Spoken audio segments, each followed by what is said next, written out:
Hi ನಮಸ್ತೆ, ನಾನು ನಿಮ್ಮ ಆಶಾ.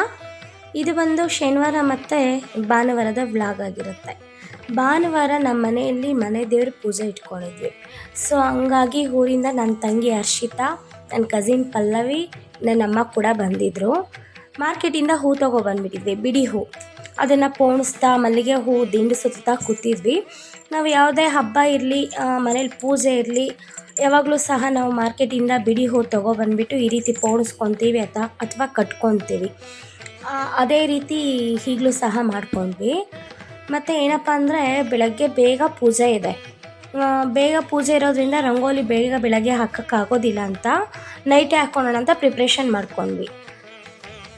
ಏನಪ್ಪ ಅಂತಂದರೆ ಹಾಗೆಲ್ಲ ನಮ್ಮ ಅಜ್ಜಿಯವರಾಗಲಿ ನಮ್ಮ ಅಮ್ಮವರೆಲ್ಲ ಆಗಲಿ ರಂಗೋಲಿ ಹಾಕ್ಬೇಕಂದ್ರೆ ಸಗಣಿಯಲ್ಲಿ ಸಾರಿಸಿ ನೀಟಾಗಿ ಮನೆ ಅಂಗಳದಲ್ಲಿ ರಂಗೋಲಿ ಹಾಕ್ತಾಯಿದ್ರಲ್ವ, ಅದೇ ರೀತಿ ನಾವು ಹಾಕ್ತಾಯಿದ್ದೀವಿ ನೋಡಿ. ಆದರೆ ಸಗಣಿಯಲ್ಲಿ ಸಾರಿಸಿಲ್ಲ. ನಮ್ಮಮ್ಮ ಒಂದು ಪೌಡ್ರು ತೊಗೊಬಂದಿದ್ರು, ಪ್ಯಾಕೆಟ್ ಪೌಡ್ರು.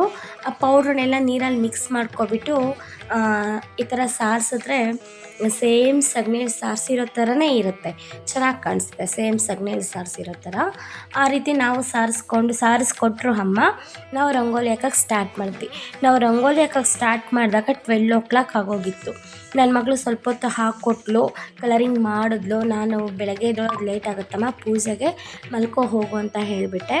ಅವಳೋಗಿ ಮಲ್ಕೊಂಡ್ಳು. ಅದಾದಮೇಲೆ ನಾವೇ ಹಾಕ್ಕೊಂಡ್ವಿ. ನನ್ನ ತಂಗಿ, ನನ್ನ ಕಸಿನ್ ಎಲ್ಲ ಇದ್ರಲ್ವ, ಹಾಗಾಗಿ ನಾವೇ ಹಾಕ್ಕೊಂಡ್ವಿ. ಹಾಕೋಷ್ಟು ಮುಗಿಸೋಷ್ಟೊತ್ತಿಗೆ ನಾವು ರಂಗೋಲಿನ 1:30 ಆಗೋಯ್ತು.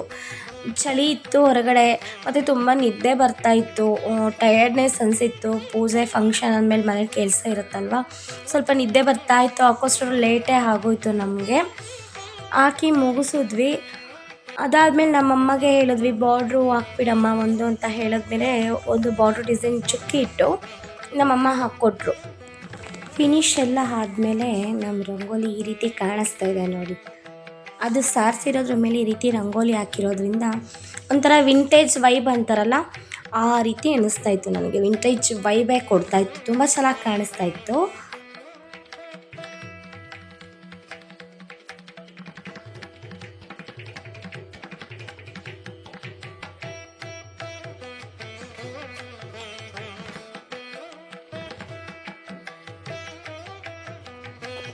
ಇದು ಸಂಡೇ ಮಾರ್ನಿಂಗು.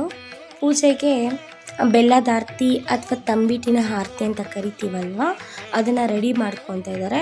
ಅಂದರೆ ಬೆಲ್ಲದ ಪಾಕ ತೆಗೆದು ಅಕ್ಕಿ ಹಿಟ್ಟು, ಕಡಲೆ ಬೀಜ, ಇದನ್ನೆಲ್ಲ ಎಳ್ಳು ಇದನ್ನೆಲ್ಲ ಹಾಕಿ ಮಾಡ್ಕೊಳೋದಾಗಿರುತ್ತೆ. ಅದು ಬೆಲ್ಲದ ಆರತಿ. ತಂಬಿಟ್ಟು ಅಂತ ಕರಿತೀವಿ, ಬೆಲ್ಲದ ಆರತಿ ಅಂತಲೂ ಸಹ ಕರಿತೀವಿ.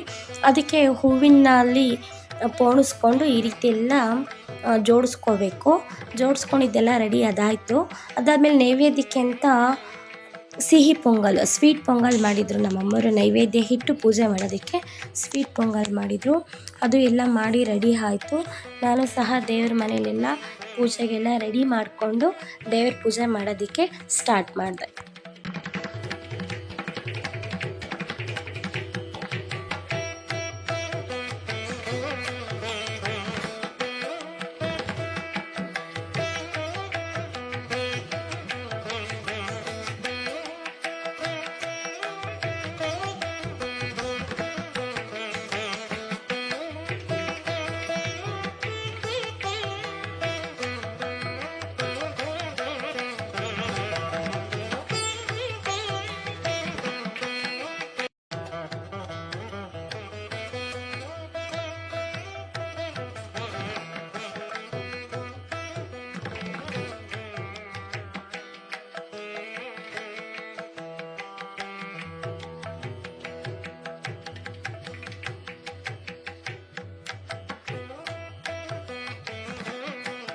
ನಾನು ಲಾಸ್ಟ್ ಟೈಮ್ ಹೇಳಿದ್ನಲ್ವ, ನಮ್ಮನೆ ದೇವರು ಎಲ್ಲಮ್ಮ ಅಂತ ಹೇಳಿ.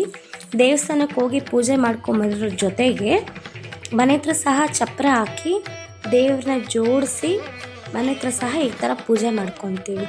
ಪೂಜೆ ಮಾಡಿ ಇಲ್ಲಿ ನೈವೇದ್ಯ ಇಟ್ಟು ಇಲ್ಲೇ ಬೆಲ್ಲದ ಆರತಿ ಮಾಡಿ ಅಲ್ಲಿ ದೇವರನ್ನ ನೆನೆಸ್ಕೊಂಡು ಇಲ್ಲೇ ನಾವು ಮಾಡೋ ಪದ್ಧತಿ ಇದೆ.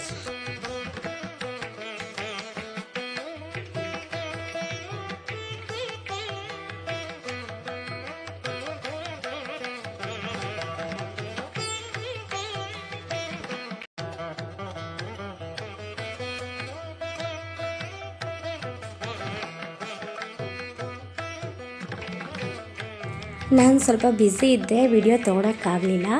ಹಾಗಾಗಿ ನೆಂಟರೆಲ್ಲ ಬಂದಿದ್ದರು ಅಂತ ಹೇಳಿ ವಿಡಿಯೋ ಬನ್ನಿ ಅಂತ ಮಕ್ಳಿಗೆ ಹೇಳಿದೆ. ತುಂಬ ಸ್ಟೈಲಾಗಿ ತುಂಬ ಚೆನ್ನಾಗಿ ವಿಡಿಯೋ ಕ್ಲಿಪ್ಪಿಂಗ್ ತೊಗೊಂಡು ಬಂದರು. ಎಲ್ಲ ಊಟಕ್ಕೆ ಕೂತಿದ್ವಿ, ಊಟ ಮಾಡ್ತಾಯಿದ್ವಿ. ನನ್ನ ಮಗಳು ಸಹ ಊಟ ಬಡಿಸ್ತೀನಿ ಅಂತ ಊಟ ಬಡಿಸ್ತಾಯಿದ್ಲು.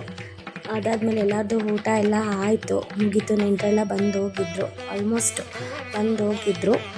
ನನ್ನ ಮಗಳು ತುಂಬ ಮುದ್ದಾಗಿ ಕಾಣಿಸ್ತಾ ಇದ್ಲು. ಅವಳು ಹಾಕಿರೋ ಡ್ರೆಸ್ ಬಂದು ನಾನು ಸ್ಯಾರಿಯಲ್ಲಿ ಸ್ಟಿಚ್ ಮಾಡ್ತಿದ್ದು. ಅದ್ರ ಬಗ್ಗೆ ಇನ್ನೊಂದು ದಿವಸ ಯಾವಾಗಾದ್ರು ಡೀಟೇಲಾಗಿ ಹೇಳ್ತೀನಿ. ಮನೆಗೆಲ್ಲ ನೆಂಟರು ಬಂದರೆ ಎಷ್ಟು ಖುಷಿ ಆಗುತ್ತಲ್ವ.